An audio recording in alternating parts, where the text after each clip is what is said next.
पोलिसांचा बंदोबस्त आणि नाकाबंदीवरून लक्षात येतं की या ठिकाणी मोठी कारवाई सुरू आहे। भिवंडी तालुक्यातील बोरिवली गावात ही धडक कारवाई झाली।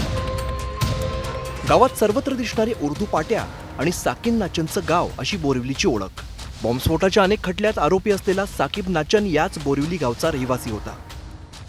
1993च्या साखळी बॉम्बस्फोटामध्ये काला साबून म्हणजेच RDX सप्लाय करणं, RDX लपून ठेवणं, त्याचबरोबरीनं साखळी बॉम्बस्फोटातील आरोपींना आसरा देणं या अनेक आरोपांखाली साकीब नाचन याच्यावरती अनेक वर्ष खटले चालले।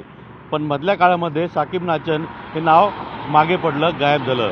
ठाणे जिल्ह्यातील भिवंडी तालुक्यातील बोरिवली या गावाचा साकीब नाचन हा रहिवासी।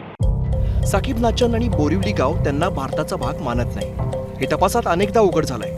अल शाम असं नाव देत त्यांनी या गावाला वेगळा देश घोषित केलं होतं। नाचन परिवाराने देशविघातक कृत्यासाठी स्लीपर सेल तयार केला होता। या माध्यमातून मुस्लिम तरुणींची माथी भडकवली जात होती। शरियाचं पालन करत त्यांनी वेगळ्या देशाचं 15 जणांचं मंत्रिमंडळ स्थापन केलं होतं। बोरिवलीत शरिया कायद्यानुसार व्यवहार केले जायचे। बोरिवलीसह पडघा भारताचा भाग नसल्याची वक्तव्य केली जायची।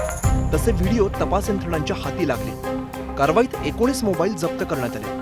कोट्यवधींचं टेरर फंडिंग झाल्याचं तपासात उघड झालंय। 15 तरुण विविध देशातील दहशतवादी संघटनांच्या संपर्कात होती। या सर्व माहितीच्या आधारे मध्यरात्री बोरिवली गावात NIA, ED आणि महाराष्ट्र ATSने धाडी टाकल्या। बोरिवली गावात तब्बल 30 पेक्षा जास्त ठिकाणी धाडी टाकल्या गेल्या। तब्बल 300 कोटी रुपयांपेक्षा जास्त पैसे हवालामार्फत टेरर फंडिंग म्हणून या गावात आल्याची माहिती तपासात उघड झाली। तो पैसा दहशतवादी कारवायांसाठी वापरण्यात आला का याचा तपास आता केला जातो। अजित मांढरे, न्यूज 18 लोकमत, ठाणे।